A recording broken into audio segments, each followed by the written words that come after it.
Shalom saudara terkasih dalam Tuhan Yesus Kristus. Senang kembali berjumpa dengan saudaraku sekalian. Saya berdoa saudara dalam perlindungan Tuhan kita Yesus Kristus, Sang Penyelamat dunia. Amin. Nah saudara, sebelum kita melihat video-video Pastor Andi Simon ya, bagaimana dia menyembuhkan dan melepaskan orang-orang yang kerasukan, yang dikatakan oleh beberapa orang, bahkan banyak orang lah ya, bahwa pastor-pastor lebay. Ekspektasi orang-orang Kristen ini kayaknya terlalu lebay, terlalu berlebihan, terlalu ketinggian dengan menyamakan mujizat yang dilakukan zaman Yesus dengan mujizat yang dilakukan oleh pendeta-pendeta atau pastor-pastor zaman now kan gitu. Kenapa mereka begitu sombong mengatakan in the name of Jesus? Sombong, kemudian ingin menyamai Yesus Kristus. Saudara tidak punya kapasitas kalau saudara tidak percaya Alkitab untuk menjelaskan tentang kuasa Tuhan Yesus Kristus. Yang punya kapasitas adalah orang-orang yang sungguh-sungguh belajar firman Tuhan. Nah, di dalam Kisah Para Rasul saudara, Kisah Para Rasul 8 ayat 4-25, judulnya adalah Filipus di Samaria. Siapa itu Filipus saudara?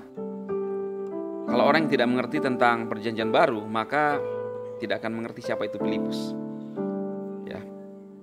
Filipus adalah salah satu murid Tuhan Yesus, dan dia pergi di Samaria untuk memberitakan Mesias kepada orang-orang yang ada di daerah Samaria. Memberitakan Mesias artinya penyelamat, yaitu Yesus Kristus. Nah,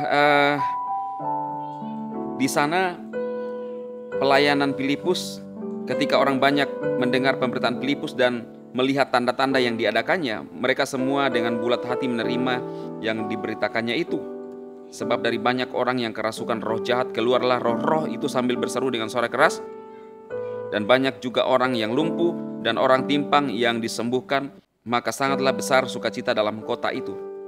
Jadi Filipus juga saudara, seorang yang dipakai oleh Tuhan Yesus, murid Tuhan Yesus sendiri. Nah, Alkitab menceritakan bahwa dia melakukan mujizat, melepaskan orang yang kerasukan.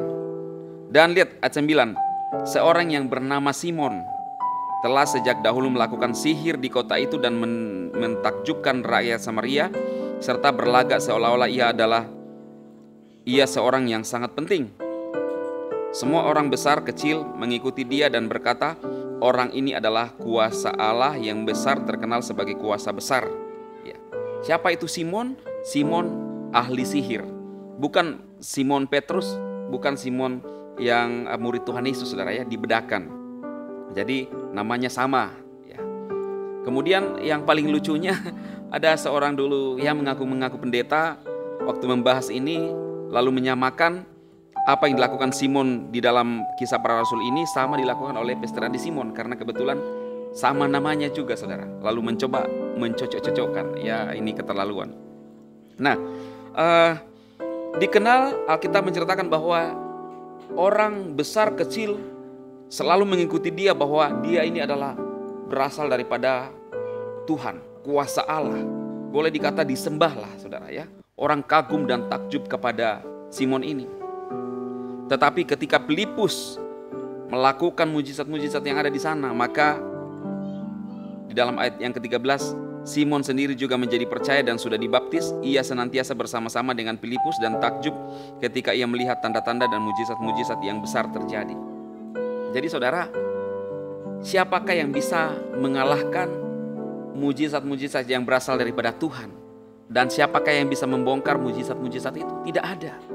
Di dalam cerita ini sendiri, Simon dikenal seorang yang luar biasa. Tetapi ternyata dia takluk kepada pemberitaan Filipus. Dan dia menjadi percaya, dan Alkitab mengatakan dia dibaptis. Dan uniknya saudara, ketika Simon melihat bahwa pemberitaan kuasa Roh Kudus terjadi oleh karena rasul-rasul itu menumpangkan tangannya, ia menawarkan uang kepada mereka, itu di dalam ayat 18 ya. Serta berkata, berikanlah juga kepada aku kuasa itu supaya aku menumpangkan tanganku di atas seseorang, ia boleh menerima Roh Kudus. Tetapi Petrus berkata kepadanya, binasalah kiranya uangmu itu bersama dengan engkau, karena engkau menyangka bahwa engkau dapat membeli karunia Elohim dengan uang. Nah, jadi dia melihat murid-murid Tuhan Yesus dengan menggunakan kuasa Tuhan, menumpangkan tangan atas orang sakit dan orang itu sembuh. bahkan menerima kuasa Roh Kudus.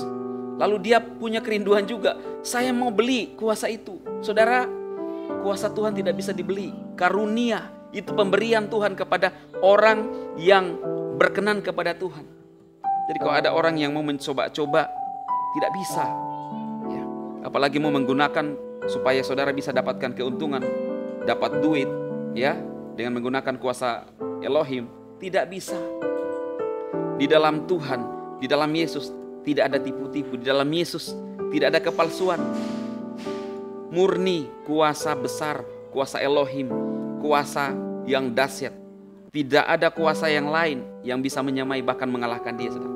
Dan itulah yang dipakai oleh hamba-hamba Tuhan, pendeta-pendeta, ya, yang benar khususnya, yang bukan memanfaatkan orang lain, saudara, yang tidak ada tipu-tipu. Karena ada juga pendeta yang memang nipu-nipu, saudara. Tetapi pendeta-pendeta yang sungguh-sungguh. Bagaimana kita bisa melihat pendeta yang sungguh-sungguh? Dari buahnya, saudara. Dari buahnya kita bisa melihat apa yang dilakukan. Jadi kalau ada yang menginginkan atau bermaksud atau mencurigai bahwa itu adalah kuasa setan yang digunakan oleh pendeta-pendeta atau pastor-pastor, sudah salah besar. Karena janji firman Tuhan dalam Injil, kuasa itu diberikan kepada orang-orang yang percaya kepada Yesus Kristus. Dan tidak ada yang bisa menyamai. Ini adalah fakta yang tidak bisa dibantahkan. Dan ketika Tuhan memanggil seseorang, tidak ada yang bisa menahan dan menolaknya. Saudara mencoba melawan Tuhan, tidak bisa. Karena itu saudara, apa yang saya sampaikan kali ini bisa bermanfaat bagi saudaraku sekalian. Dan langsung kita lihat apa yang dilakukan oleh Pastor Andi Simon, melakukan mujizat demi nama Yesus Kristus, Tuhan dan Juru Selamat. Dan terjadi, karena Yesus sendiri adalah sumber mujizat. Dan tidak ada nabi lain yang bisa melakukan yang sama dengan Tuhan Yesus, saudara. Selamat menyaksikan dan Tuhan memberkati.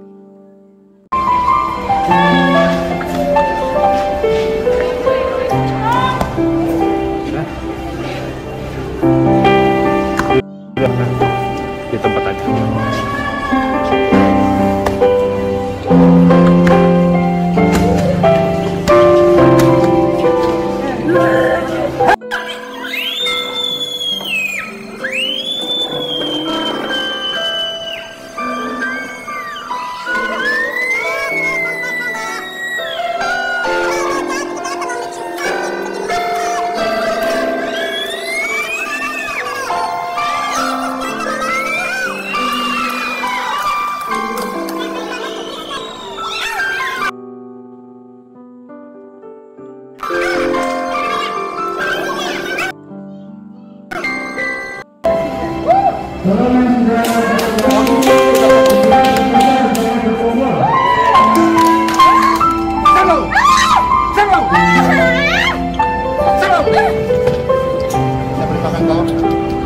Lepaskan dari kuasa roh jahat.